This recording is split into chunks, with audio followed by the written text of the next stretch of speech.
Mutiara Hikmah Official, menyingkap hikmah di balik sunnah.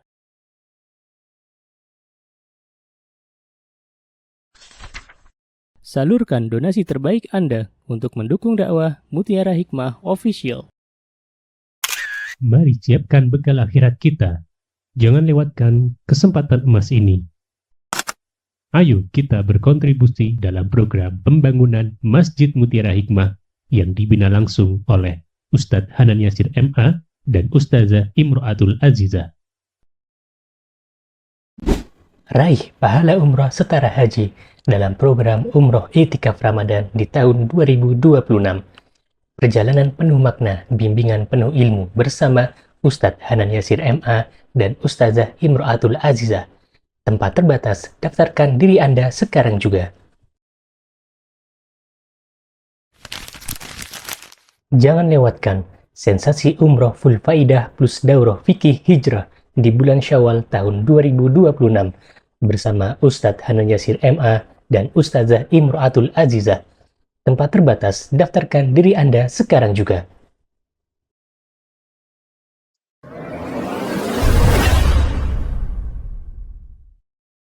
Baik teman-teman yang berbahagia, ya alhamdulillah pada kesempatan yang berbahagia ini namanya Majlis Ta'lim apa? Masjid Tahlim Masjid Al-Amanah. Ya, Masya Allah. Kita lanjutkan kembali materi kajian kita. Masya Allah, ini kita judulnya itu daurah pelan-pelan. Nah, ya enggak apa-apa. Karena enggak semuanya teman-teman yang instan tuh bagus. Ya.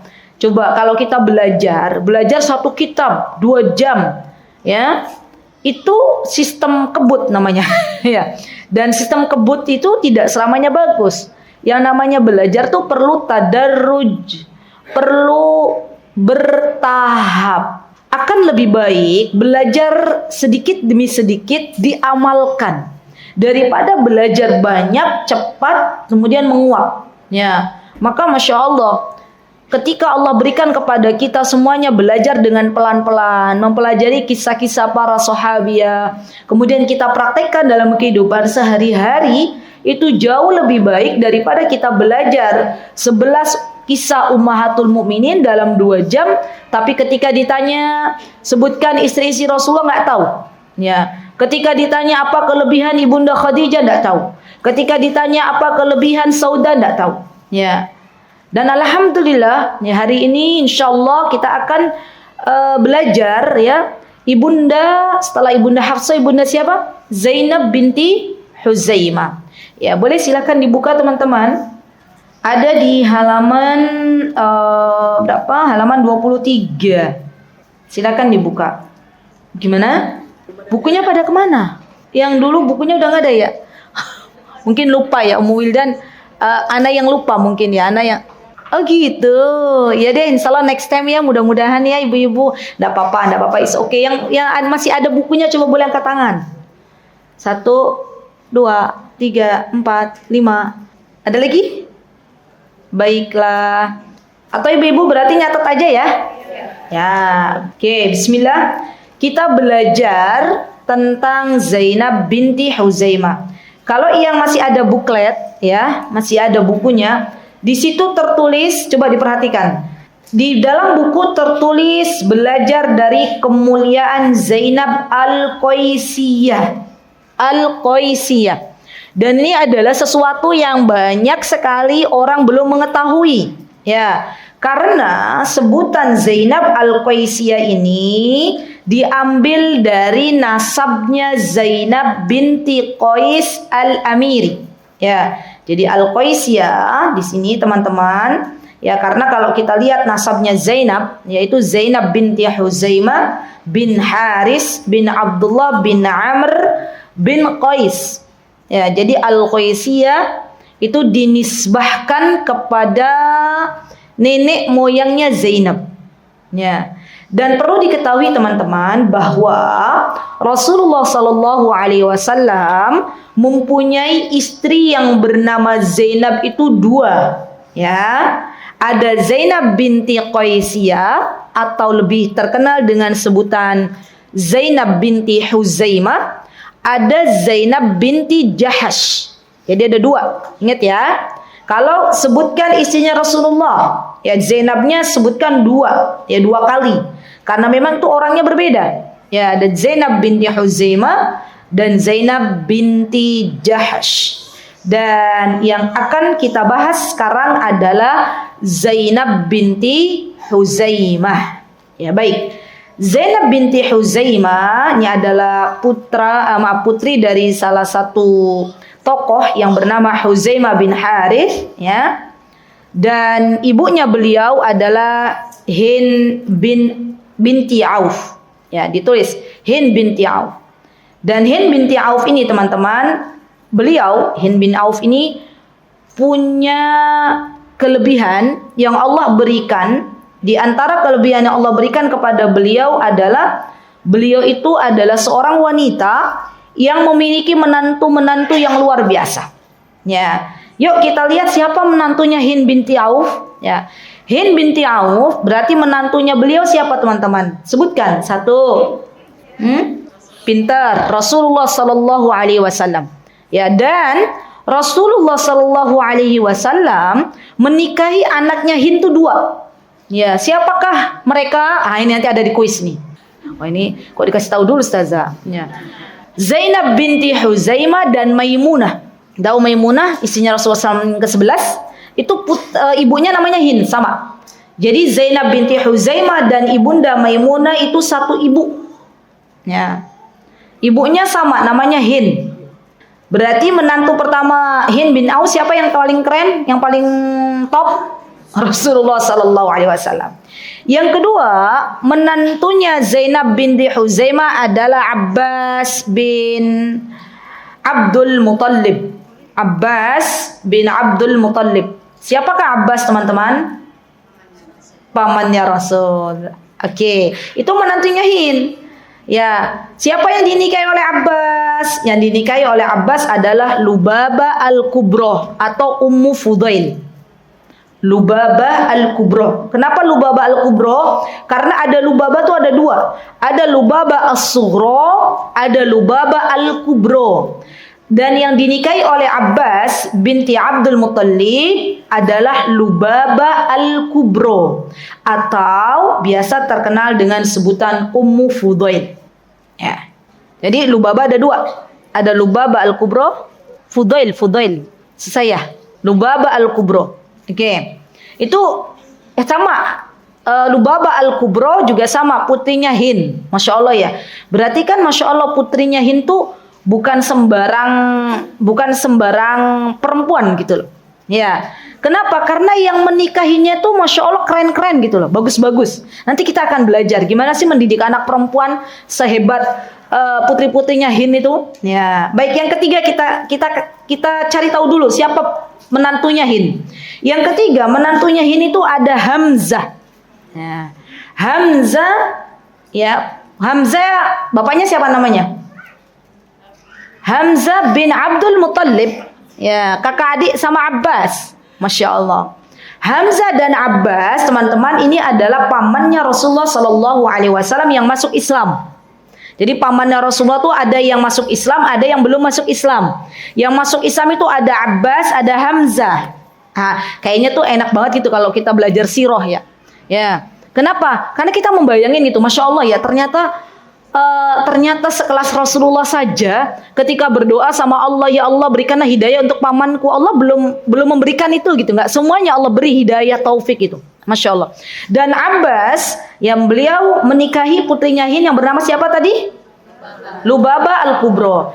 Hamzah menikahi putrinya Hind yang bernama Salma. Jadi ada namanya putrinya Hind itu namanya Salma. Menikah dengan Hamzah. Masya Allah. Kemudian yang terakhir teman-teman ada Ja'far bin Abu Talib. Ja'far berarti putra pamannya Rasulullah SAW. Ja'far bin Abi Talib yaitu menikah dengan Asma. Nama putrinya Hind namanya Asma binti Umais. Asma. Berarti kan Abbas itu siapanya Rasulullah teman-teman? Paman. Hamzah siapanya Rasulullah? Paman. Tadi siapa lagi terakhir? Ja'far. Ja'far siapanya Rasulullah? Sepupu. Betul, sepupunya Rasulullah SAW. Berarti Masya Allah, Allahumma barik, Hind ya wanita ini punya menantu, dan menantunya beliau adalah keluarga besarnya Rasulullah Sallallahu Alaihi Wasallam. Pertanyaannya, perlu dijawab nih. Pertanyaannya, di antara laki-laki yang hebat itu, ya seperti Rasulullah, Hamzah, siapa tadi? Ja'far, kemudian Abbas.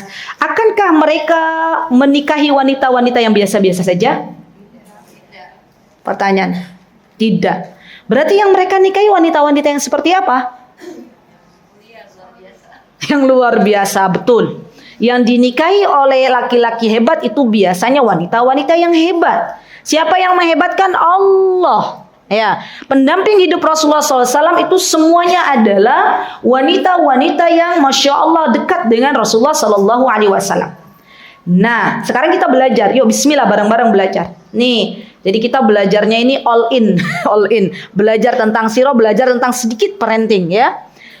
Coba pertanyaan lagi. Wanita-wanita yang keren ini, Masya Allah, Allahumma barik, ya barakallahu fihinna jami'an, radhiyallahu anhunna jami'an. Karena mereka para sahabiah, ya ketika Allah hebatkan mereka, ya, maka pertanyaan selanjutnya, bagaimana dengan ibunya?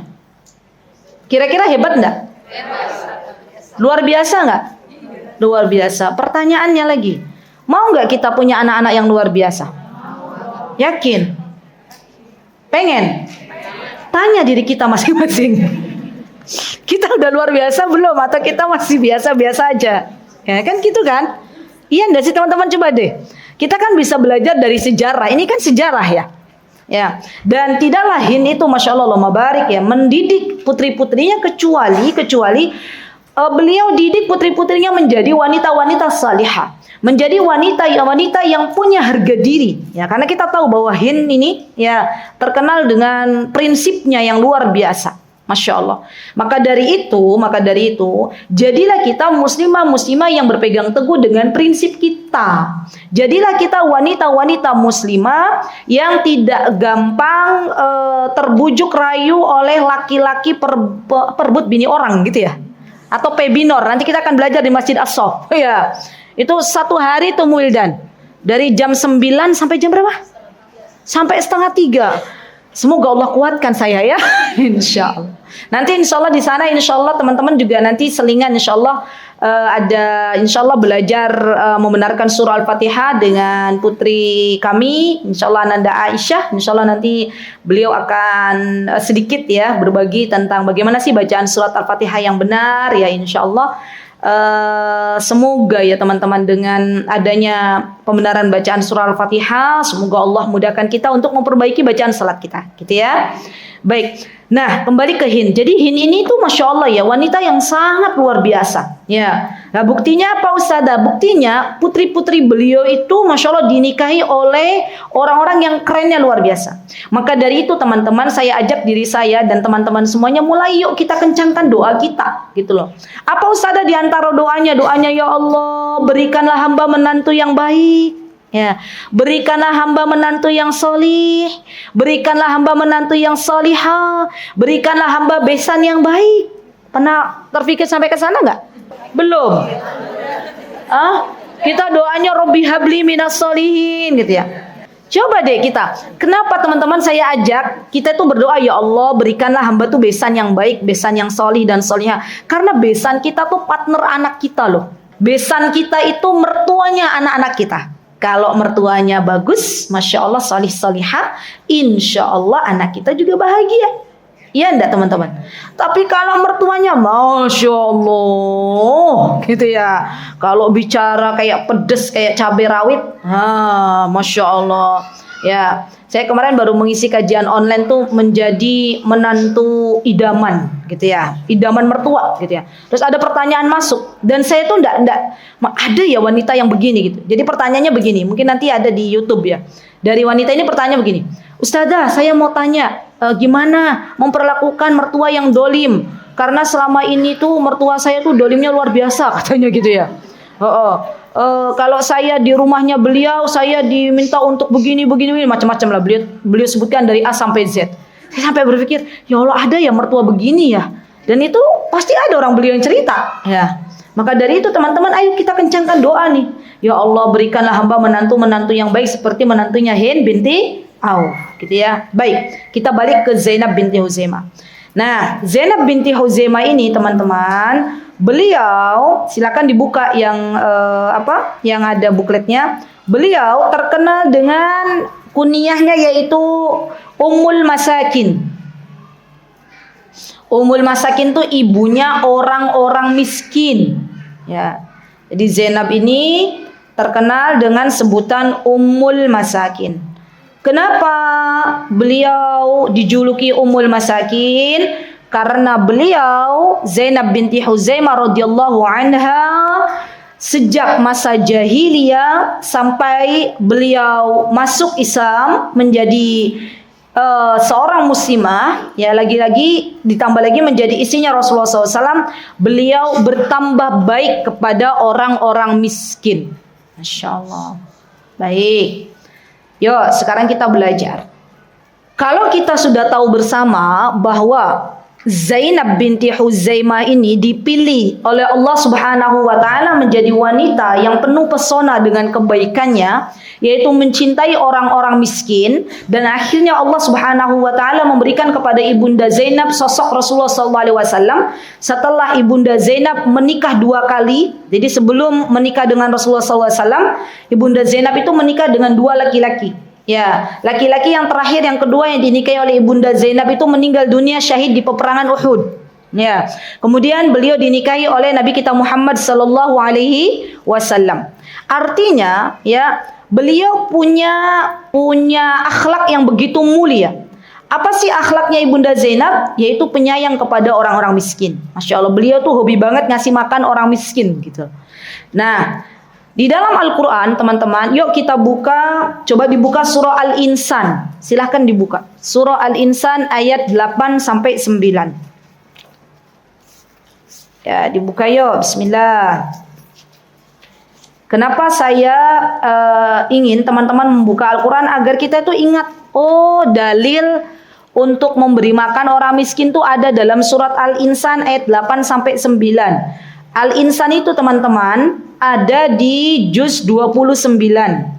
Kalau di Mushaf Madinah ada di halaman 579. Silakan dibuka. Baik, saya bacakan. A'udzu billahi minasy syaithanir rajim. Bismillahirrahmanirrahim. Wa yut'imuna at-ta'ama 'ala hubbihi miskinan wa yatiman wa asira. Innama nut'imukum liwajhillahi la nuridu minkum jazaa'an wala syukura. Lihat, ya. Di sini sedang berbicara di surat Al-Insan ini, kalau teman-teman lihat, ya, di sini sedang Allah Subhanahu wa taala sedang berbicara calon-calon penghuni surga. Coba lihat di ayat sebelumnya. Ya. Apa kata Allah Subhanahu wa taala di ayat 5? Innal abrara yashrabuna min ka'sin kana mizajuha kafura. Orang-orang penghuni surga itu akan Allah berikan minuman, di mana minumannya itu terbuat dari kafur. Kata orang-orang, kafur itu adalah minuman yang ada di dalam surganya Allah. Aina yashrabu biha ibadullah yufajjirunaha tafjira. Ya, para penghuni surganya Allah itu mereka akan meminum minuman dari mata air yang memancar, gitu ya. Nah, siapakah mereka? Ya, bagaimana sikap mereka ketika mereka berada di dunia? Akhlak mereka seperti apa? Maka disebutkan wa yut'imuna at-ta'ama 'ala hubbihi miskinan wa yatiman wa asira. Ya, mereka ini dulu di dunia hobinya adalah memberikan makan kepada orang-orang miskin. Catat baik-baik. Ya, jadi kalau kita pengen jadi penghuni surganya Allah, maka di antara sifat yang harus kita miliki adalah berbelas kasihan kepada orang-orang miskin. Ya. Jangan bakhil kepada orang-orang miskin. Berilah makanan kepada orang-orang miskin. Dan zaman sekarang, teman-teman, banyak di antara kita ya di luar sana yang kalau mau makan itu harus bekerja. Bersyukurlah kepada Allah Subhanahu wa taala manakala kita mau bekerja sudah ada makanan. Ya, teman-teman yang mengajar di TK, di SD, ada SMP, Ummu Wildan di sini. SD ya, TK, SD di Al-Amanah. Kalau pagi sarapan itu bersyukur sama Allah. Alhamdulillah, sebelum saya mengajar sudah ada makanan. Karena di luar sana banyak orang mau makan harus kerja dulu. Mau makan harus cari uang dulu, baru ada beras untuk bisa dimakan. Maka orang-orang yang nggak punya makanan itu dikategorikan sebagai orang miskin. Ya, jadi teman-teman di antara tugas kita ya sebagai hamba Allah di dunia ini adalah kita memberikan makan kepada orang miskin. Baik, berarti ya orang-orang yang dicintai oleh Allah di antaranya adalah orang-orang yang memberikan makan kepada fakir miskin dengan syarat. Apa syaratnya? Innama nut'imukum liwajhillah. Mereka memberikan makanan kepada fakir miskin, kepada orang miskin dengan mengharap wajah Allah. Artinya maksudnya lillahi ta'ala, bukan untuk konten. Zaman sekarang banyak teman-teman, iya enggak? Ngasih orang miskin di konten, nggih? Jadi di Jogja juga ada ya, di Jogja tuh ada. Ustadz Hanan tuh pernah menginfokan ke saya. Beliau tuh kalau mau sholat subuh di masjid itu melewati seseorang gitu ya, seseorang yang dari sebelum subuh tuh udah menyiapkan nasi bungkus gitu, nasi kotak lah, apa nasi bungkus, nasi kotak yang ditaruh di plastik itu, terus dikasih ke orang-orang yang lewat. Tapi di situ tuh dibikin konten gitu loh. Jadi ada HP yang ditaruh pakai apa? Tripod ya. Terus dianya bilang, nah gitu lah. Itu kan memberi makan kepada fakir miskin. Tapi caranya salah, gitu ya. Di mana salahnya Ustazah? Dia memberikan makan kepada fakir miskin bukan karena Allah, bukan karena mengharap ridhonya Allah, tapi mengharapkan cuan dari media sosial. Ya, mengharapkan uang, mengharapkan apa? Like, mengharapkan macam-macam pujian dari manusia. Dan ini adalah bentuk ujian manusia zaman sekarang. Ya, ada nggak di Tangerang begitu? Banyak. Di Jogja aja baru satu yang ketemu ya. Tangerang banyak. Masya Allah. Jadi hati-hati ya teman-teman. Zaman sekarang tuh fitnah terbesar ya yang ada itu adalah fitnah media sosial. Ya. Jadi bagus amalannya memberikan makan kepada fakir miskin, tapi tujuannya ternyata bukan biar Allah ridho gitu loh. Tujuannya tuh biar apa? Biar konten ya, biar apanya? Biar akunnya rame gitu kan ya. Dan biar naik gitu ya, Masya Allah. Dan ini menjadi salah satu hal yang kita minta perlindungan kepada Allah. Semoga kita tidak termasuk bagian orang-orang yang waktu kita habis gitu ya, seakan-akan kita itu beramal soleh tapi ternyata tidak ada apa-apanya di hadapan Allah Subhanahu wa taala. Ya, baik. Kemudian teman-teman, ternyata ya memberikan makan kepada fakir miskin itu salah satu jalan untuk bisa memasuki surganya Allah Subhanahu wa taala. Rasulullah sallallahu alaihi wasallam beliau pernah bersabda, afsus salamu wa at'imut ta'am wasilul arham wassallu wan nasu niyam tadkhulul jannata bisalam. Kata Rasulullah SAW, sebarkan salam. Ya, di antara ya amalan salih para penduduk surga itu ketika di dunia dia hobi menyebarkan salam, baik orang yang dikenal maupun yang tidak dikenal. Ya, teman-teman, kalau kita bertemu dengan orang yang kita tahu dia adalah seorang muslimah, maka alangkah baiknya kita mengucapkan salam. Ya, Ustazah, walaupun kerudungnya beda, Ustazah modelnya sama kita, iya. Ya, yang penting dia pakai kerudung. Dia kan seorang muslimah. Dan bagi siapapun yang mendengarkan salam, ada yang mengucapkan salam pada kita, Assalamualaikum ukhti. Kita jawab. Dan jawablah dengan yang lebih baik. Waalaikumsalam warahmatullahi wabarakatuh. Ya, jangan sampai kita beda, sama-sama muslimah tapi beda sedikit gitu ya.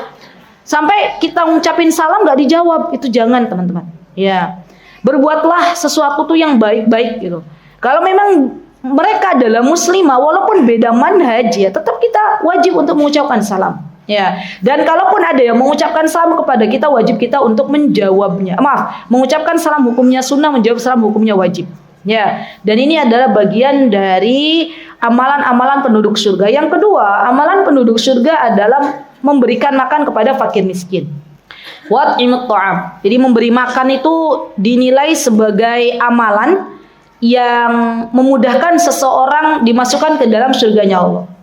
Mohon izin saya menjelaskan, dan memberikan makan ini nggak harus dibatasi dengan hari ya.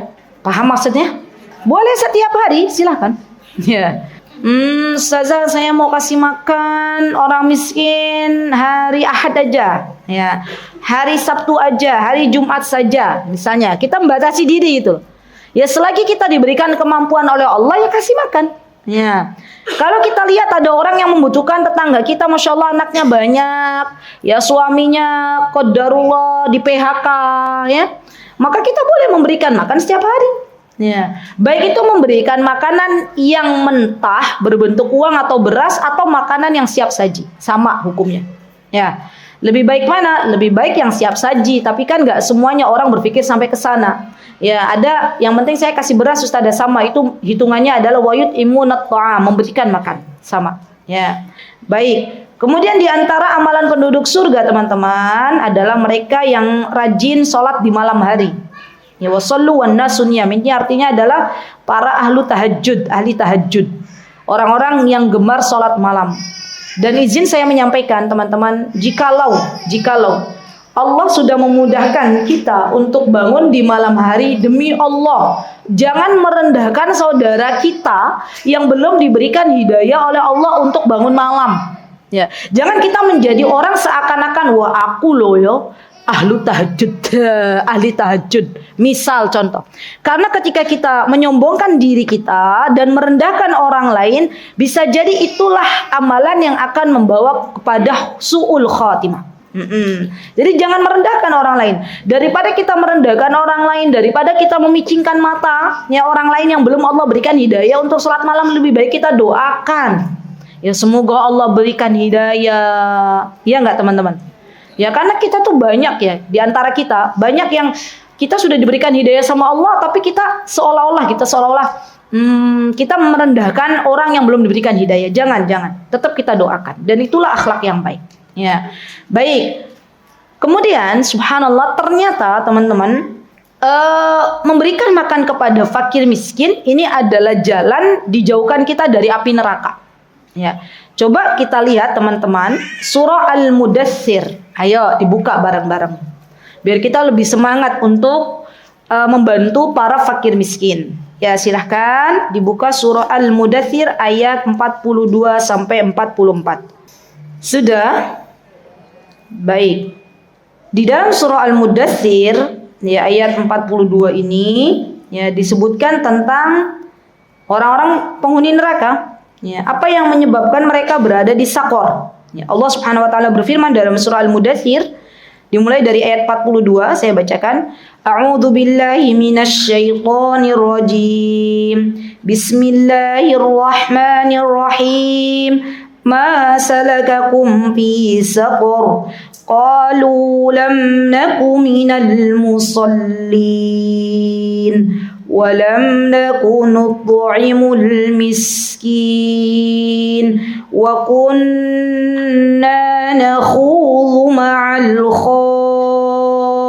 khaidin wa kunna nukadzibu biyaumiddin. Ya. Kenapa mereka berada di Sakor, di neraka? Ternyata amalan penduduk neraka ketika di dunia adalah orang-orang yang biasa meninggalkan sholat. Orang-orang yang ketika di dunia menyepelekan sholat, walam naku minal musallin, mereka bukan termasuk bagian dari orang-orang yang sholat. Nah, maka dari itu hati-hati bagi setiap muslim dan muslimah yang mengaku dirinya orang Islam, maka jangan tinggalkan sholat kecuali ada udzur syar'i bagi seorang wanita ketika ya seorang wanita atau seorang muslimah kedatangan haid atau nifas. Ya. Kemudian yang kedua, ternyata para penduduk neraka itu ketika di dunia mereka adalah orang-orang walam nakunut imul miskin. Mereka adalah orang-orang yang tidak memberikan makan kepada orang-orang miskin. Subhanallah. Jadi dahulu qalu lam naku. Qalu lam naku itu maksudnya dahulu. Dahulu yang dimaksud adalah ketika di dunia. Ketika di dunia orang-orang ini bukan bagian dari orang-orang yang salat, bukan bagian dari orang-orang yang memberikan makan kepada orang miskin, ya. Maka diancam oleh Allah Subhanahu wa taala mereka ini termasuk para penghuni neraka. Baik. Dan teman-teman, Masya Allah ya, memberi makan itu adalah bagian yang dianjurkan oleh Nabi kita Muhammad SAW. Rasulullah SAW itu adalah sosok yang senantiasa hobi memberikan makan. Ya, pernah dengar kisahnya bagaimana Rasulullah SAW memberikan makan kepada orang buta?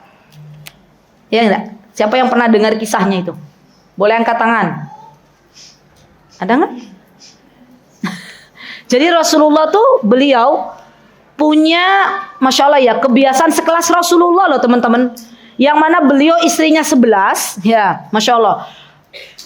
Rasul utusannya Allah, ya, gurunya bagi para sahabiah, ya, pemimpin kaum muslimin, masih sempat, Masya Allah ya, memberikan makan kepada orang buta yang miskin.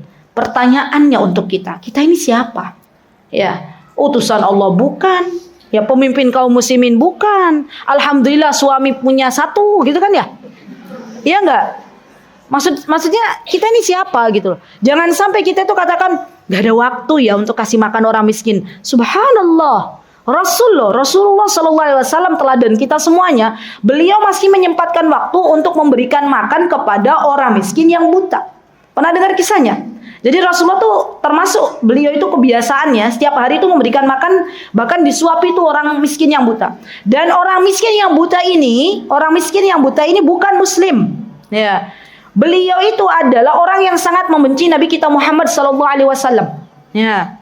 Bahkan ketika Rasulullah SAW wafat dan kebiasaan Rasulullah diteruskan oleh Abu Bakar As-Siddiq radhiyallahu anhu. Abu Bakar datang untuk memberikan makan kepada orang miskin ini, orang yang buta ini. Maka orang miskin ini bingung, siapakah Anda? Ya Anda bukan orang, subhanallah ya, orang buta tuh bisa merasa gitu. Anda bukan orang yang biasa menyuapiku setiap hari, katanya. Masya Allah. Ini saya kalau cerita kisah ini nih membayangkan ya Allah, Rasulullah tuh luar biasa gitu ya. Kepada orang yang memusuhi beliau, orang yang mencaci maki beliau saja, beliau bisa berbuat baik gitu loh. Kalau kita, pertanyaannya lagi, besti kita, ya, gitu ya, tidak berbuat baik ke kita, kita mau nggak berbuat baik kepadanya? Bisa. Ada besti kita yang hobinya mencaci maki kita, memfitnah kita, gitu ya. Ngomongin kita, terus kita berbuat baik ke orang yang selama ini berbuat jahat ke kita, kira-kira bisa nggak? Loh teman-teman loh yang bilang enggak dong. Ya Masya Allah kan, Rasulullah tuh begitu gitu loh, Masya Allah. Sampai akhirnya orang miskin ini bilang, siapakah Anda gitu kan? Mana orang yang biasa memberikan makan untukku? Abu Bakar nangis sejadi-jadinya. Abu Bakar, kenapa Abu Bakar nangis? Ya, apakah beliau tersinggung dengan pertanyaan orang miskin ini? Ternyata enggak. Abu Bakar teringat dengan sosok Rasulullah SAW, gitu ya. Barulah Abu Bakar berkata, wahai kakek, katanya, yang biasa menyuapimu itu sudah enggak ada orangnya, ya sudah meninggal dunia. Ketahuilah bahwa yang biasa menyuapimu itu Rasulullah SAW, Muhammad. Ya, kakeknya terkejut, Muhammad, gitu ya. Dia orang yang biasa aku caci maki, gitu ya, memberikan makan untukku, Masya Allah. Ya, akhirnya apa? Di kisah itu akhirnya kakek ini masuk Islam, Masya Allah. Nah, kita itu diharapkan begitu teman-teman. Kalau ada yang memusuhi kita, berbuat jelek kepada kita, ayolah legowo, bismillah, nggak apa-apa kita berbuat baik kepadanya. Toh perbuatan baik kita kepadanya itu bukan karena dianya, tapi karena Allah yang memerintahkan kita untuk berbuat baik kepada sesama. Idfa' billati hiya ahsan. Ya kan? Allah yang memerintahkan kita untuk membalas kebaikan kepada orang-orang yang walaupun orang itu tidak berbuat baik kepada kita.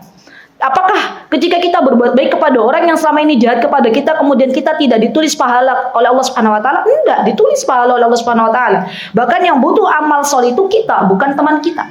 Ya, dan banyak kisah orang-orang yang awalnya membenci kita, kemudian kita berbuat baik kepadanya, akhirnya masya Allah, Allahumma barik, Allah lembutkan hatinya. Ya, tapi ustazah, waduh, kadang kita tuh bilang, tapi ustazah, hati ini sakit.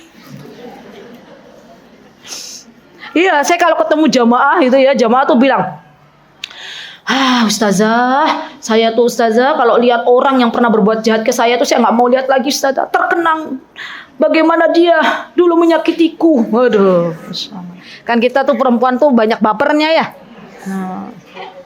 Iya nggak? Kemudian saya motivasi lagi, ya udah deh Bu, gimana dong Bu, kan kita yang butuh amal solih. Ya udah Ibu maafin dia bukan karena dianya, dia Bu karena Allah gitu ya. Oh iya ya ustazah ya gitu. Akhirnya endingnya begitu. Walaupun awal-awalnya begitu ya enggak apa-apa. Namanya juga manusia. Ya. Jadi masya Allah ya, Rasulullah itu sosok yang masya Allah luar biasa. Ya, Abu Bakar juga sosok yang luar biasa. Ditambah, maka dari itu nggak heran ya kalau Allah Subhanahu Wa Taala itu menjodohkan Rasulullah SAW dengan Zainab binti Huzaimah. Karena sama, satu frekuensi. Rasulullah hobinya memberi makan kepada orang miskin, Allah kasih pendamping hidup yang juga mencintai orang miskin. Ya. Bisa dibayangkan gak sih teman-teman? Kalau ada suami istri, beda frekuensi. Satu hobinya ngasih makan kepada orang miskin, satu hobinya menahan harta. Ya. Itu gimana tuh ceritanya? Ya, yang satu pengen ngasih makan, yang satu jangan, gitu ya. Itu ribut terus tiap hari. Iya nggak teman-teman? Dan kalau ada di antara kita yang diuji oleh Allah punya pasangan yang hobinya menahan harta, bersabarlah. Minta sama Allah, ya Allah, jadikanlah suamiku seorang muhsinin. Ya Allah, jadikanlah suamiku orang yang suka memberi makan. Allah akan dijabah doa kita, insya Allah. Jadi kadang ada juga wanita yang saya tuh tahu betul, ada seorang akhwat yang masya Allah, Allahumma barik, beliau tuh hobinya nyahnyo, tau nyahnyo nggak? Royal. Hobinya tuh suka memberi gitu ya. Bahkan beliau itu masya Allah, Allahumma barik, beliau itu memberi apa yang beliau sukai. Ya, beliau suka tempe ya beliau kasih tempe ke orang lain. Beliau suka perhiasan, beliau kasih perhiasan ke orang lain. Masya Allah, itu kan bagian dari yang diajarkan oleh Nabi kita Muhammad SAW dan Allah Subhanahu Wa Taala, ya kan? Tapi qadarullah pasangannya belum begitu, gitu lah. Makanya akhirnya didoakan pasangannya, dan masya Allah sekarang masya Allah dua-duanya itu menjadi orang-orang yang hobi memberikan hartanya bagi kemaslahatan umat. Masya Allah. Jadi teruslah berjuang teman-teman, selamat berjuang ya untuk menjadi sosok ya hamba Allah, wanita-wanita salihah yang diantara hobinya adalah memberi makan orang miskin karena Allah, bukan karena konten. Nah, catat itu baik-baik ya. Baik. Ustazah kok menyinggung anak? Enggak, anak enggak berusaha menyinggung. Ya, cuman mengingatkan. Ya, jangan sampai ya harta yang selama ini kita bagikan akhirnya hangus di tengah jalan, enggak diterima sama Allah Subhanahu Wa Taala karena sebuah konten. Ya, baik, kita ambil dua sosok kisah. Yang kedua adalah Ummu Salamah. Silakan dibuka teman-teman yang ada bukletnya, halaman 25. Ya. Wah, ini kalau kita belajar dari Ummu Salamah itu nggak cukup satu sesi kajian sebenarnya Ummu Wildan. Karena Ummu Salamah itu sosok wanita yang masya Allah gitu, yang suami pertama beliau saja luar biasa keren tuh. Siapa suaminya Ummu Salamah sebelum menikah dengan Rasulullah? Pasti semuanya bisa jawab. Pintar Abu Salamah. Loh iya betul. Betul, Ummu Salamah suami pertamanya siapa? Nah, kenapa tadi yang menjawab sedikit? Betul. Ummu Salamah suami pertama beliau adalah Abu Salamah. Leres betul ya. Tapi kadang kita ini nggak pede gitu, takut salah ustazah. Yo salah yo nggak apa-apa, toh nggak dihukum nih teman-teman. Ya. Oke, saya ulangi lagi. Siapa suami Ummu Salamah? Yang pertama? Abu Salamah. Betul, leres Abu Salamah. Abu Salamah itu adalah seorang sahabi, seorang sahabat Nabi kita Muhammad SAW yang masya Allah ya, beliau itu punya kelebihan ya masya Allah, di mana Rasulullah SAW itu mencintai Abu Salamah. Masya Allah. Jadi sosok yang dicintai oleh Nabi kita Muhammad SAW. Masya Allah Abu Salamah. Nanti teman-teman bisa belajar tuh bagaimana sih sosok Abu Salamah gitu ya. Beliau itu masya Allah rela berkorban. Beliau mendatangi Madinah, Yathrib sebelum Rasulullah datang. Jadi Abu Salamah itu berhijrah ke Madinah. Berhijrah ke Madinah itu sebelum Rasulullah dan Abu Bakar datang. Bayangkan coba. Dan Abu Salamah ini pernah hijrah ke Habasyah bersama Ummu Salamah. Jadi hijrahnya Abu Salamah itu 2 kali, ya, ke Habasyah dan ke Yathrib. Ya. Dan Abu Salamah dan Ummu Salamah ini 2 sosok teladan suami istri yang sama-sama romantis. Nah, jadi kalau kita pengen belajar tuh suami istri yang sama-sama romantis, ya ke Abu Salamah dan Ummu Salamah. Ya, jadi nggak bisa dipisahkan. Ya, jadi ibaratnya tuh kalau zaman sekarang tuh ada laki-laki yang sosok laki-laki, sosok suami yang bahasa cintanya tuh pengennya deket aja sama istrinya. Teman-teman pernah dengar nggak ada pasangan hidup yang begitu? Yang dia tuh nggak bisa jauh-jauh dari istri, gitu ya. Pokoknya apa-apa maunya ditemenin gitu. Walaupun istrinya cuma nemenin aja, nggak ngapa-ngapain, gitu ya. Mau kemana suaminya pergi, istriku temenin dong, gitu ya. Mau di rumah istriku temenin dong, gitu ya. Nah, apa-apa teman-teman, alhamdulillah, bersyukur kepada Allah. Jangan kita katakan, ih dirimu kok manja banget, jangan. Ya, karena memang itu kebutuhan laki-laki. Ya, kalau kita nggak menemani suami kita, maukah suami kita mencari orang lain? Ya, wanita lain kan nggak mau. Jadi pernah ya ada kisah, ini kisah nyata. Seorang wanita ya curhat ke saya. Saya waktu itu mengisi di mana ya, di Surabaya kayaknya. Beliau meneteskan air mata terus cerita ke saya. Ustazah Aziza, ya mau curhat boleh nggak? Ya boleh ya, karena waktu itu beliau sudah di depan, akhirnya curhat. Ya gimana Mbak? Ada yang bisa saya bantu? Saya menghela nafas dulu ya. Ustazah, qadarullah suami ana tuh punya wanita simpanan gitu ya. Innalillahi wa inna ilaihi raji'un, saya bilang gitu ya. Itu kan musibah. Ya. Kalimat innalillahi wa inna ilaihi raji'un itu bukan ada orang meninggal dunia kemudian kita langsung innalillahi wa inna ilaihi raji'un. Itu juga musibah. Laki-laki punya wanita simpanan, musibah. Wanita, istri punya laki-laki simpanan, musibah, sama. Ya. Maka saya ucapkan innalillahi wa inna ilaihi raji'un. Gimana ceritanya? Gitu kan? Kok bisa sampai ke sana gitu loh. Kan beliau mau curhat. Ya, kata beliau, ini salah ana Ustazah. Beliau udah bilang itu, ini salah ana. Kenapa kok bisa salah antum gitu ya? Karena ana tuh diajak sama suami untuk tinggal bareng di tempat kerja awalnya gitu ya. Tapi ana nolak gitu ya. Ana juga kerja, sama-sama kerja. Jadi suami istri itu kerja. Ya. Subhanallah teman-teman. Akhirnya endingnya ya laki-laki itu kalau pengen ditemani oleh sosok istrinya, kemudian istrinya nggak ada di sampingnya, ya akhirnya ya mencari wanita lain gitu. Terus sekarang maunya gimana gitu. Suami maunya gimana Mbak? Suami tuh maunya aku resign, pengen nemenin beliau. Ya sudah, Mbak masih cinta nggak sama suami? Masih lah Ustazah gitu ya. Ya udah kalau kayak gitu Bismillah, lepas kerjaannya ya, terus ikut sama suami gitu. Kata beliau, nggak apa-apa ya Ustazah. Ya nggak apa-apa, saya bilang gitu ya. Udah kasihan banget ya. Ya udah nggak apa-apa, Bismillah, rezeki itu sudah ditakar, nggak akan tertukar Mbak gitu ya. Sudah ditukar ya. Jadi udah Bismillah gitu ya. Masya Allah loh, Masya Allah, Allahumma barik. Oh gitu ya Ustazah. Ya udah deh, ana minta sama Allah nanti biar mudah untuk resign. Iya. Nah. Jadi suaminya tuh bilang, oke, aku mau melepaskan wanita simpananku kalau kamu ikut aku, gitu. Kan Masya Allah. Ya. Jadi teman-teman, saya bukan nakut-nakutin ya, tapi ini real. Maksudnya real. Kita itu jangan sampai kalau suami kita itu mau kemana gitu ya, mau safar terus mau ditemenin, kita yuk ditemenin. Ya. Jangan sampai kita nggak berangkat sendiri aja deh gitu, jangan ya. Mbok menawi yo, bahasa Jogja iki mbok menawi barangkali ya suami kecantol wanita di tengah jalan, itu bahaya ya. Karena zaman dulu dengan zaman sekarang tuh beda teman-teman. Zaman sekarang tuh banyak wanita yang lebih agresif. Iya nggak sih teman-teman, merasa nggak? Nah ini harusnya nanti deh di hari Sabtu, udah stop. Nah ini materi hari Sabtu dimajukan hari ini ya. Nanti jadi beda judul lagi ya. Oke, jadi intinya Ummu Salamah dan Abu Salamah itu kemana-mana tuh bareng, Masya Allah. Ya Abu Salamah ke Habasyah, Ummu Salamah ikut ya. Dan pernah suatu hari teman-teman yang menyedihkan banget ini ya. Abu Salamah itu ya tidak diperbolehkan oleh keluarga besar Ummu Salamah untuk membawa Ummu Salamah ke Yathrib. Ya, bisa dibayangkan nggak teman-teman? Dua sosok ya makhluknya Allah, suami istri yang biasanya bareng gitu ya. Kemudian akhirnya dipisahkan gitu ya.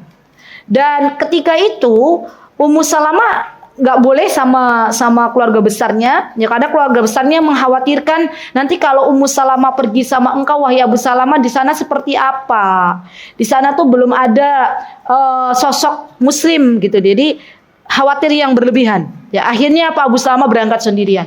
Ummu Salamah karena beliau adalah sosok yang biasanya sama suaminya kemana-mana pergi. Ummu Salamah setiap hari itu di dalam kisah Ummu Salamah itu beliau pergi di tempat beliau terakhir melihat Abu Salamah. Bisa dibayangkan nggak seorang wanita ya yang ditinggal pergi oleh belahan jiwanya, oleh kekasihnya, oleh soulmate-nya, oleh bestinya, ya. Terus berpisah gitu loh. Ummu Salamah tuh tiap hari datang ke tempat yang berpisah dengan Abu Salamah, kemudian diliatin. Jadi kayak orang kalau mungkin zaman sekarang wanita depresi gitu ya. Maksudnya zaman sekarang ada wanita yang model-model begitu, zaman dulu ada tuh Ummu Salamah. Depresi itu bukan berarti gila ya, bukan. Maksudnya karena benar-benar pengen ketemu sama belahan jiwanya nggak bisa gitu ya. Subhanallah teman-teman. Akhirnya endingnya Masya Allah, Allah ketuk hati salah satu makhluknya Allah untuk mengantarkan Ummu Salamah ke Abu Salamah. Endingnya setelah keluarga besarnya melihat Ummu Salamah itu mengenaskan keadaannya, Masya Allah. Dan Masya Allah ya, pergilah Ummu Salamah ya ke Abu Salamah dan bertemulah ya dengan belahan jiwanya. Masya Allah, bahagianya luar biasa. Baik, kemudian nih perlu dicatat teman-teman. Ummu Salamah ketika Abu Salamah masih hidup, Abu Salamah pernah mengajarkan sesuatu dari baginda Rasulullah SAW. Abu Salamah pernah bilang gini ke Ummu Salamah, wahai istriku, cintaku, belahan jiwaku. Boleh nggak seorang suami bilang begitu? Boleh, bebebku, yayangku, gitu kan ya. Aku akan menyampaikan sesuatu dari Rasulullah SAW. Kata Abu Salamah bilang gini ke Ummu Salamah. Kata Rasulullah, kalau ada orang ditimpa musibah, kemudian baca doa. Ya doanya ini yang mengajarkan Rasulullah. Setelah istirja, setelah inna lillahi wa inna ilaihi raji'un, kemudian baca doa, Allahumma ajirni fi musibati wa akhluf li khairan min, ya. Apa artinya? Ya Allah, tuliskanlah pahala yang besar atas musibah ini dan gantikanlah dengan yang lebih baik, maka Allah akan menggantikan yang lebih baik. Ya. Jadi kemarin ketika tempat kayaknya kabarnya belum mendengar ya. Jadi alhamdulillah mohon dukungannya, mohon doanya teman-teman. Alhamdulillah wa syukurillah, semua bifadlillah. Kami diberikan amanah oleh Allah, saya dan Ustadz Hanan Yayasan Mutiara Hikmah untuk lagi buat masjid, lagi bikin masjid. Alhamdulillah, mohon didoakan ya, semoga lancar, jauhkan dari orang-orang buruk ya. Tanah wakafnya 3.500 meter. Ya, Masya Allah. Ini baru tahap pertama membangun masjid ya. Dan ini juga baru pondasi. Alhamdulillah. Baru pondasi Muwildan, alat-alat disimpan di kayak macam apa tuh namanya, tempat rumah bedeng ya, rumah geladak ya. Itu udah dikunci tuh pakai gembok. Ya kita berarti sudah ikhtiar kan? Ya. Maling bobol ya. Jadi pintu yang terbuat dari kayu tuh dibobol. Peralatan tukang dibawa semua. Ya, kita doakan semoga malingnya mendapatkan hidayah. Amin. Ya kan kita berdoa ya, semoga alat-alatnya lebih bermanfaat. Amin. Jadi tukang-tukang di tempat kami bingung, nggak ada alatnya, semuanya dibawa. Ya, kemudian saya bilang ke suami, ya ke Ustadz Danan, Inna lillahi wa inna ilaihi raji'un. Ya, Allahumma ajirni fi musibati wa akhluf li khairan min. Allahumma ajirna fi musibati wa akhluf li khairan minha. Saya bilang gitu ya. Ya Allah, udah pokoknya kami ridho serido-ridonya. Ya, alat-alat pertukangan diambil oleh maling itu, enggak apa-apa gitu ya. Semoga lebih bermanfaat dan ini musibah, semoga Allah ganti dengan yang lebih baik. Mohon doanya ya teman-teman. Amin. Ya itulah takdir. Ya gimana lagi? Mau kita menyesali barang-barangnya udah dibawa, ya daripada kita menyesali mending kita berdoa. Ya, dan mohon didoakan semoga Allah mudahkan, semoga Allah datangkan orang-orang baik gitu ya, dan Allah jauhkan dari orang-orang yang tidak baik. Gitu ya teman-teman. Baik, kita balik lagi ke Ummu Salamah. Jadi Ummu Salamah ini ketika mendengar Abu Salamah berkata demikian, kemudian Abu Salamah meninggal dunia. Maka subhanallah, ini Masya Allah ya, ini Ummu Salamah ini sosok wanita yang berjiwa tenang, ya. Walaupun Ummu Salamah itu sedih ketika ditinggal Abu Salamah, tapi beliau masih mengucapkan kata-kata Inna lillahi wa inna ilaihi raji'un. Kata Ummu Salamah, Allahumma ajirni fi musibati. Kata Ummu Salamah, wakhluf li khairan min. Tapi ketika Ummu Salamah berkata begitu tuh, Ummu Salamah mikir. Ya, apa kata Ummu Salamah? Itu diceritakan dalam kisahnya Ummu Salamah. Ya Allah, siapa yang lebih baik dari Abu Salamah? Kata Ummu Salamah gitu. Dan beliau tuh nggak kepikiran kalau ada sosok yang lebih baik dari Abu Salamah, yaitu Rasulullah. Ya, jadi kan kita bisa bisa ambil pelajaran. Ummu Salamah tuh sosok tawadhu gitu loh, sosok yang rendah hati. Ya, beliau itu menganggap dirinya kayaknya tuh nggak pantas kalau dinikahi oleh Rasulullah SAW. Tapi ternyata Allah memilihkan beliau untuk mendampingi Rasulullah SAW. Dan pendampingnya Rasulullah tuh bukan wanita-wanita biasa, wanita luar biasa, wanita penuh pesona. Ya. Coba, sekelas Ummu Salamah tuh begitu loh. Masya Allah. Ya Allah, siapa sosok yang lebih baik dari Abu Salamah? Artinya, Masya Allah ya, Ummu Salamah itu mencintai Abu Salamah setelah mencintai Allah dan Rasulnya. Masya Allah. Sosok yang mencintai suaminya. Ini nanti insya Allah besok kita bahas di hari Sabtu. Ya, jadilah sosok yang mencintai suami kita. Ya, setelah kita mencintai Allah dan Rasulnya. Ya, baik. Teman-teman yang saya cintaikan Allah, jadi ya di antara keteladanan yang bisa diambil dari Ummu Salamah, jadilah kita itu istri-istri yang tenang. Ya, ketika menghadapi suami, terutama suami ya, sikap-sikapnya yang mungkin kurang mengenakkan, yang tidak diharapkan, tuh tenang dulu deh. Atau dalam setiap kondisi kita tenang dulu deh, tenang. Gitu, tenang. Baru kemudian kita bertindak. Ya. Karena Masya Allah ya, wanita-wanita yang tenang nih nggak banyak gitu loh. Rata-rata mayoritas wanita itu nun sewu nggih, mayoritas wanita itu panikan. Nggih mboten? Iya. Tahu nggih mboten ya? Ya enggak gitu. Ya, itu orang Jogja semua. Ya enggak ibu-ibu? Ya kan? Dan Ummu Salamah ini tenang. Masya Allah, beliau baca doa itu. Ya. Dan Allah itu tidak mengingkari janjinya. Rasulullah tidak mengingkari janjinya. Ketika Ummu Salamah mengucapkan Allahumma ajirni fi musibati wa akhluf li khairan min, maka Allah menggantikan sosok yang lebih baik daripada Abu Salamah, yaitu Rasulullah sallallahu alaihi wasallam. PR. Tulis, PR. Iya. Hafalkan doa itu tadi. Allahumma ajirni fi musibati wa akhluf li khairan min. Ya. Teman-teman nanti bisa searching ya, doa, atau nanti Ummu Wildan di-share di grup, doa ya, doa orang yang terkena musibah. Baca doain. Jadi kalau misalnya teman-teman suatu hari misalnya ya terkena musibah, ya entah itu ban mobilnya bocor, ban motornya bocor, itu kan musibah. Ya. Maka ucapkan ini, innalillahi wa inna ilaihi raji'un, Allahumma ajirni fi musibati wa akhluf li khairan min. Yang tadinya roda 2 Allah ganti roda 4. Kan katanya lebih baik. Ya. Atau mungkin yang tadinya roda 2-nya usianya sudah senior jadi junior. Ya, misal. Jadi lebih muda ya umurnya, lebih muda tahunnya. Ya. Dan teman-teman ingatlah bahwa setiap takdir yang Allah berikan kepada kita itu ternyata ada hikmahnya. Hikmahnya apa? Ketika Allah kasih kita ya ban mobil bocor, ban motor bocor, ya hikmahnya adalah rizki bagi tukang ban. Ya, bisa jadi itu tukang ban yang biasa membenarkan yang bocor-bocor itu bisa jadi mereka itu adalah orang-orang yang selama ini mencari nafkah dan nafkahnya itu diberikan kepada anak istrinya. Ya, itu kan hikmahnya. Jadi sebelum kita mengucapkan sesuatu, maka ucapkan ini. Ya, baik. Kemudian keteladanan yang ditiru dari Ibunda Ummu Salamah, ya beliau adalah putra dari Hindun binti Abi Umayyah. Tapi beda dengan Hindun binti tadi, yang pertama itu Hindun binti Harith. Ya, kalau yang ini Hindun binti Abi Umayyah. Ya, beliau teman-teman terkenal sosok yang cerdas. Masya Allah. Ummu Salamah ini, Masya Allah, Allahumma barik. Beliau terkenal sosok yang sangat cerdas. Baik. Jadi kita sebagai istri, teman-teman, ya punyailah sifat cerdas ini. Minta sama Allah, ya Allah berikanlah kepada hamba kecerdasan. Ya, untuk apa diberikan kecerdasan? Apakah untuk bangga-banggaan dengan wanita muslimah lain? Bukan. Tapi untuk membantu suami. Ya, ketika suami diberikan amanah oleh Allah Subhanahu wa taala untuk mengurusi kaum muslimin.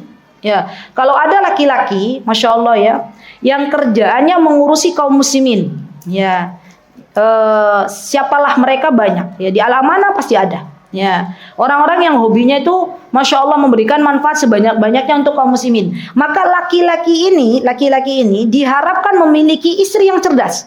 Ya, kenapa? Karena bakal akan banyak dihadapi oleh laki-laki ini problem-problem ketika harus bertemu dengan jamaah, ketika harus bertemu dengan masalah-masalah problem-problem. Ya, ini harus punya istri yang cerdas. Ya. Karena kalau istrinya nggak cerdas, ya suaminya cerita mentok, ya nanti nggak bisa memberikan ide. Ya. Maka minta sama Allah, ya Allah berikanlah kecerdasan untukku, di mana kecerdasannya nanti bisa bermanfaat untuk kaum muslimin, gitu ya. Dan Ummu Salamah ini sosok wanita yang cerdas. Apa buktinya? Ummu Salamah adalah sosok wanita yang cerdas, Masya Allah. Ya, di antaranya teman-teman pernah suatu hari Rasulullah Shallallahu Alaihi Wasallam bersama para sahabat radhiyallahu anhum mengadakan perjanjian Hudaybiyah. Ya, ini kisahnya. Kemudian ketika itu Rasulullah Shallallahu Alaihi Wasallam ya memberikan kepada para sahabat sebuah perintah untuk menyembelih hewan sembelihannya dan mencukur rambutnya. Tapi ternyata ya para sahabat tidak mau. Ya, tidak melaksanakan perintahnya Rasulullah SAW karena mereka merasa bahwa perjanjian Hudaybiyah itu adalah perjanjian yang merugikan kaum muslimin. Padahal Rasulullah sudah memerintahkan, tapi para sahabat belum mau. Dan ini ajib gitu loh, unik. Gak biasanya begitu para sahabat. Biasanya sahabat itu kalau diperintahkan oleh Rasulullah sami'na wa ta'na. Tapi dalam peristiwa ini mereka tuh gak mau karena mereka belum terima gitu loh. Ini perjanjian yang merugikan kaum muslimin. Ya. Akhirnya Rasulullah SAW sekelas Rasulullah teman-teman masuk ke rumahnya lagi, bertanya kepada istrinya, Masya Allah, cintaku, kasihku, belahan jiwaku. Kepada siapa? Ummu Salamah. Aku menghadapi problem ini.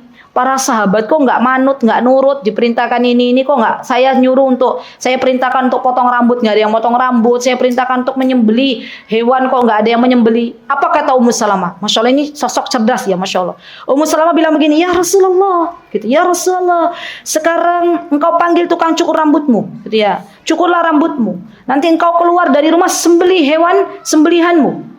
Masya Allah, sekelas Rasulullah Sallallahu Alaihi Wasallam, beliau menghargai ide istrinya. Masya Allah. Apa yang dilakukan Rasulullah SAW? Rasulullah panggil tukang cukur, Rasulullah cukur rambut beliau, Rasulullah keluar dari rumah beliau, sembelih hewan sembelihan beliau, dan akhirnya para sahabat, Rasulullah tidak berkata apa-apa, karena kata Ummu Salamah, ya Rasulullah engkau nggak usah berkata apa-apa, sudah, ya engkau lakukan apa yang tadi saya katakan. Kemudian respon sahabat itu seperti apa? Akhirnya ketika Rasulullah keluar dalam keadaan sudah dicukur rambutnya, sudah disembelih hewan sembelihannya, para sahabat melihat itu, para sahabat serentak ya, mereka mencukur ya rambut-rambut mereka dan menyembelih hewan sembelihan mereka. Masya Allah, ajib gitu ya, Masya Allah. Sosok Ummu Salamah diberikan oleh Allah Subhanahu Wa Taala kelebihan bisa menginspirasi Rasulullah Sallallahu Alaihi Wasallam. Masya Allah. Dan disinilah dibutuhkan sosok-sosok istri yang cerdas. Jadi kita nih sebagai seorang istri, teman-teman, ya, setidaknya kita minimal lah mampu memberikan solusi kepada suami kita. Ya kan ada tuh sosok-sosok suami yang dikit-dikit cerita ke istrinya, gitu kan ya? Curhat, itu enggak apa-apa, diskusi. Artinya mereka tuh memang lagi pengen cari solusi bareng-bareng gitu loh. Ya, apa yang bisa kita lakukan kalau suami kita curhat? Pertama kita ambil air wudhu, kita nih sebagai sosok istri, kemudian kita salat, minta pertolongan sama Allah. Ya Allah, suamiku lagi menghadapi problem ini, ya Allah, tolonglah hamba, ya Allah bisa memberikan solusi dari apa yang dihadapi oleh suami hamba, gitu loh. Nanti Allah kasih petunjuk. Yakinlah, ya. Dan saya juga pernah ya waktu itu adalah kejadian, kemudian saya minta tolong sama Allah, ya Allah harus gimana ya Allah, gitu ya. Terus Allah kasih petunjuk dan alhamdulillah kita bisa sharing ide ya, Masya Allah. Dan ini Masya Allah, Allahumma barik, ini semuanya dari Allah Subhanahu Wa Ta'ala.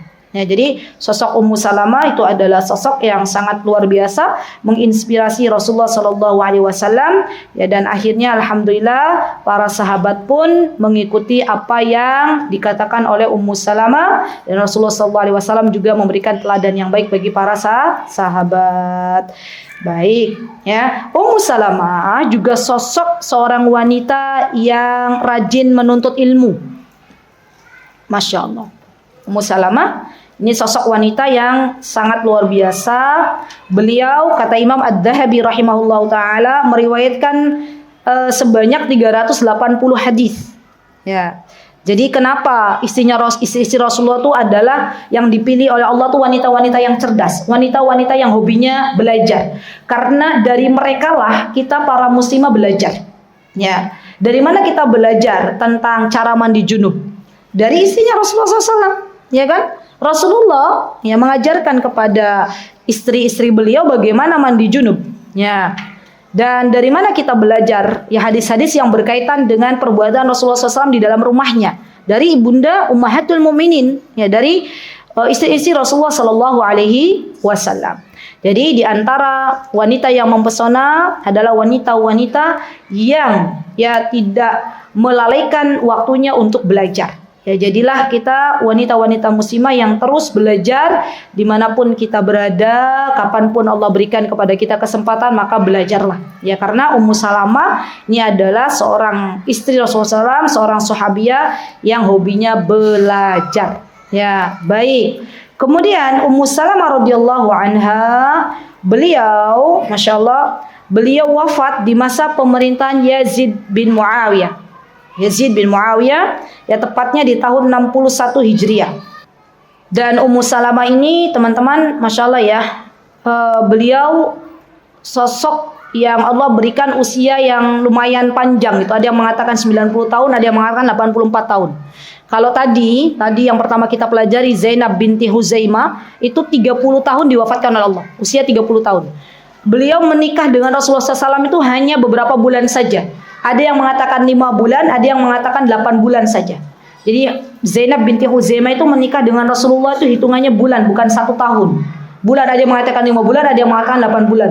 Dan diwafatkan oleh Allah Subhanahu wa taala di usia 30 tahun. Artinya, berarti orang yang berkualitas, hamba Allah yang berkualitas itu bukan dinilai dari seberapa panjang usianya, tapi seberapa baik ya hamba ini mendekat kepada Allah Subhanahu wa taala. Mau usianya 30 tahun, mau usianya 40 tahun, mau usianya panjang ya, sama-sama baik jikalau dia tetap mendekat kepada Allah Subhanahu wa taala. Baik, alhamdulillah kita sudah belajar 2 sosok wanita ummahatul mukminin yang menginspirasi untuk kita semuanya. Dari kesimpulan kesimpulan yang bisa kita pelajari adalah yang pertama, jadilah sosok wanita, sosok muslimah yang pandai menjaga diri. Ya, jadilah sosok wanita muslimah yang memiliki hobi memberikan makan kepada fakir miskin.